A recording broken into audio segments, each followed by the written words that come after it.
Možno sa niektorí z vás čudovali, prečo v posledných týždňoch nevychádzali nové Cosmonews. Odpoveď je jednoduchá. Kvôli pokroku.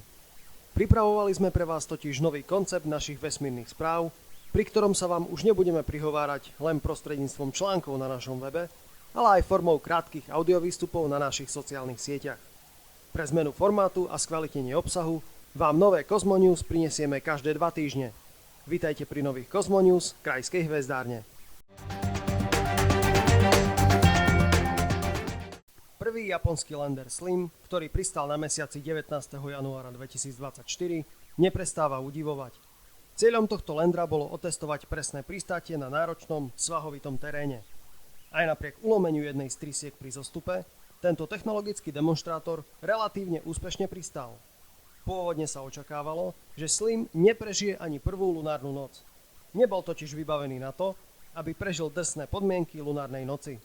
Hoci nedošlo k závažnému mechanickému poškodeniu, problémy robili aj palubné akumulátory, ktoré sa nedobíjali, a lander tak nemohol vysielať informácie. Prvé prekvapenie nastalo 25. februára, kedy sme sa dozvedeli, že Slim lunárnu noc prežil a je schopný vysielať signál. Na Zemi sme sa tak mohli tešiť z niekoľkých fotografií, ktoré Slim a sprievodné pohyblivé moduly Leo 1 a Leo 2 dokázali zachytiť. Ďalšia lunárna noc mala byť pre lander konečnou zastávkou. Slim sa však prekonáva, pretože tento malý technologický zázrak prežil aj druhú lunárnu noc a nadviazal spojenie so Zemou. Očakáva sa, že čoskoro sa opäť prehrajú palubné prístroje a Slim sa bude musieť odmlčať. Raketa Delta IV Heavy je v službe už 20 rokov a celý svet sa už niekoľko týždňov pripravuje na jej posledný let. Tejto rakete s misiou NROL 70, ako aj celej rodine raket Delta, sa však očividne do dôchodku nechce. Už niekoľkokrát bola v priebehu marca jej posledná cesta zrušená a presunutá na iný termín. Zatiaľ posledný štart z 28. marca 2024 musel byť odložený kvôli problémom na rozvode plynného dusíka vzletovej rampy. Nasledujúci termín štartu rakety, ktorá nikdy úplne nezlyhala, je momentálne stanovený na 8. apríl o 18:57 stredoeurópskeho letného času. Raketa Delta IV Heavy od roku 2004 štartovala celkovo 15 krát, z toho 14 krát išlo o úspech a úplne prvý štart bol čiastočným úspechom. Kozmickej sonde SOHO sa počas 28 rokov služby podarilo zachytiť už 5000 komét.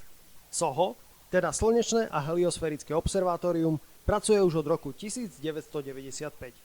Jej prioritou je študovať povrchové štruktúry na Slnku a vrchné časti atmosféry Slnka, najmä slnečnú korónu a jej bezprostredné okolie.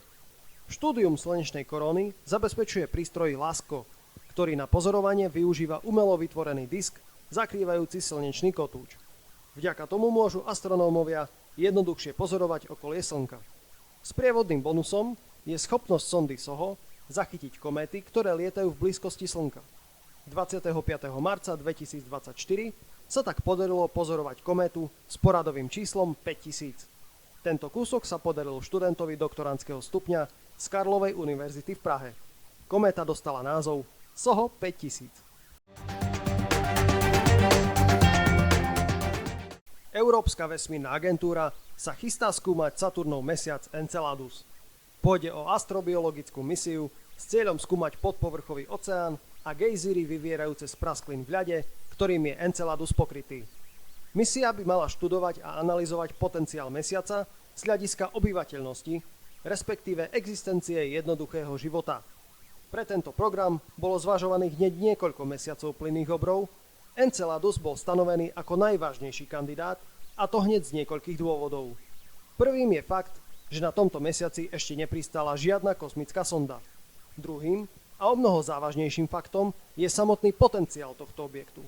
Na Encelade sa pod ľadovou kôrou s vysokou pravdepodobnosťou nachádza voda v kvapalnom skupenstve. Gejzíry obsahujú organické látky a sú taktiež dôsledkom hydrotermálnych a tektonických procesov, ktoré sú zdrojom energie. Enceladus tak zrejme má k dispozícii základné stavebné kamene pre vznik života. Aj v prípade jeho existencie však ide v najlepšom prípade len o mikrobiálny život. Je potrebné mať na pamäti, že táto misia je len na úplnom začiatku a ide zatiaľ len o náčrt budúceho projektu, ktorý by mal byť súčasťou iniciatívy Voyage 2050, ktorá má byť pokračovateľom projektov, akými boli Cassini Huygens, JUICE alebo LISA.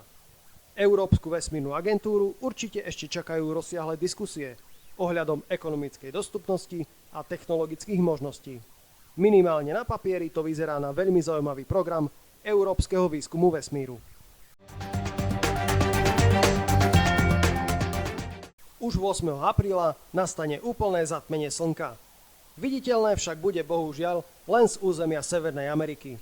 Ak sa v tom čase nebudete nachádzať v Spojených štátoch či v Mexiku, pozorovať tento zaujímavý úkaz budete môcť len sprostredkovane prostredníctvom streamov. Slnko sa do úplného zatmenia dostane na 4 minúty a samotné zatmenie bude postupovať od Tichého oceánu. Prvé pozorovanie z pevniny bude možné na pacifickom pobreží Mexika o 11:07 pacifického času. Stopa zatmenia bude postupne prebiehať cez Texas, Oklahomu, Arkansas, Missouri, Illinois, Kentucky, Indianu, Ohio, Pensylvániu, New York, Vermont, New Hampshire, Maine a následne cez kanadské Ontario, Quebec, New Brunswick, ostrov Princa Eduarda a Cape Breton. Pevninskú púť zatmenie Slnka ukončí na ostrove Newfoundland.